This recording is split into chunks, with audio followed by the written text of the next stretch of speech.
Assalamualaikum warahmatullahi wabarakatuh. Perkenalkan, nama saya Nurul Khafifah dari Prodi Pendidikan Agama Islam. Di sini saya akan menjelaskan materi yang berjudul kurban.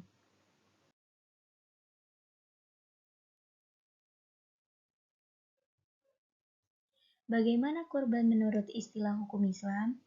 Kurban menurut istilah hukum Islam adalah sesuatu yang digunakan untuk mendekatkan diri kepada Allah Subhanahu wa Ta'ala, berupa penyembelihan binatang ternak yang memenuhi syarat dan dilaksanakan pada waktu tertentu dengan niat ibadah.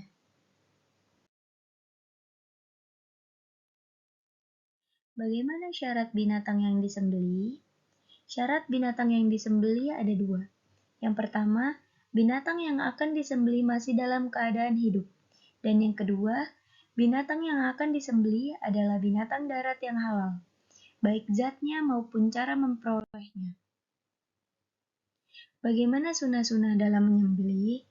Sunnah-sunnah dalam menyembelih ada 9. Yang pertama, binatang dihadapkan ke arah kiblat. Yang kedua, sebelum menyembelih, hendaknya membaca basmalah. Dan yang ketiga, membaca sholawat kepada Nabi.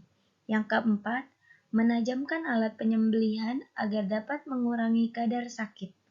Yang kelima, binatang yang disembelih dibaringkan ke sebelah kiri rusuknya, supaya mudah bagi orang yang menyembelihnya. Yang keenam, menyembelih pada bagian pangkal leher binatang, terutama apabila binatangnya berleher panjang. Yang ketujuh, memotong 2 urat yang ada di kiri dan kanan leher agar cepat mati. Yang kedelapan, mempercepat proses penyembelihan agar binatang tidak tersiksa. Dan yang kesembilan, memperoleh dengan baik ketika proses awal sampai akhir penyembelihan binatang.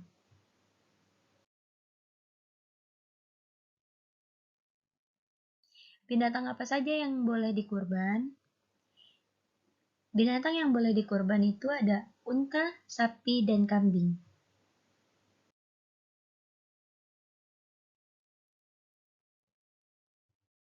Kapan waktu penyembelihan binatang kurban?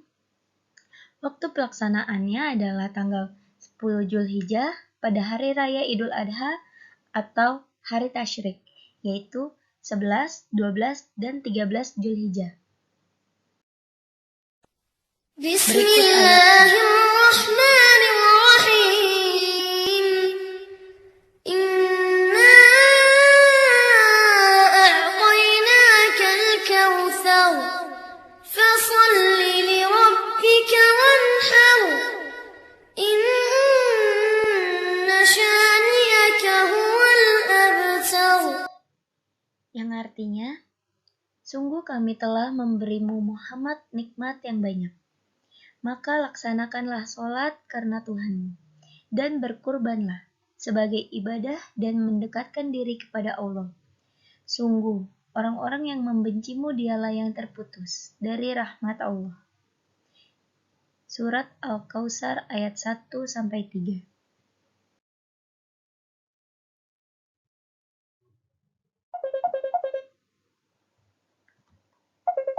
Ayo berkurban.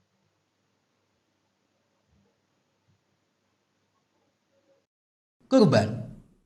Kurban adalah ungkapan rasa syukur kita dan salah satu bentuk kegiatan untuk mendekatkan diri kepada Allah Subhanahu wa Ta'ala, serta merupakan bukti kesungguhan kita dengan menyerahkan segalanya kepada Allah Sang Pencipta.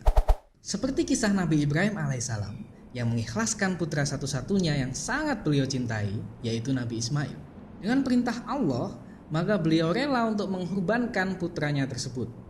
Hal ini tentunya merupakan wujud dari penyerahan dirinya kepada Allah Subhanahu wa Ta'ala. Namun, dengan keikhlasan beliau, ketika Nabi Ismail mau disembelih, dia digantikan oleh Allah dengan seekor domba. Hewan kurban. Hewan yang bisa dikurbankan seperti yang disebutkan dalam surat Al-Hajj ayat 34. Dan bagi tiap-tiap umat telah kami syariatkan penyembelihan kurban, supaya mereka menyebut nama Allah terhadap binatang ternak yang telah direzekikan Allah kepada mereka. Maka Tuhanmu ialah Tuhan yang Maha Esa. Karena itu berserah dirilah kamu kepadanya, dan berilah kabar gembira kepada orang-orang yang tunduk patuh kepada Allah. Dari ayat tersebut, hewan yang dapat disembelih untuk ibadah kurban adalah dari jenis bahimatul al-an'am atau hewan ternak. Dan ketika melakukan penyembelihan disyariatkan agar menyebut nama Allah. Untuk jenis hewan ternak yang disarankan dalam berkurban seperti kambing, sapi, unta, kerbau, dan domba. Penerima daging kurban. Ada 3 objek peruntukan daging hewan kurban. Pertama, disunahkan dimakan oleh yang menyembelihnya. Kedua, dihadiahkan ke kerabat, tetangga, dan sahabat. Dan yang ketiga, disedekahkan kepada fakir miskin. Seperti yang telah diisyaratkan tentang daging hewan kurban dalam Quran Surat Al-Hajj ayat 28, yang artinya, supaya mereka menyaksikan berbagai manfaat bagi mereka dan supaya mereka menyebut nama Allah pada hari yang telah ditentukan atas rezeki yang Allah telah berikan kepada mereka berupa binatang ternak. Maka makanlah sebagian daripadanya dan sebagian lagi berikanlah untuk dimakan orang-orang yang sengsara dan fakir.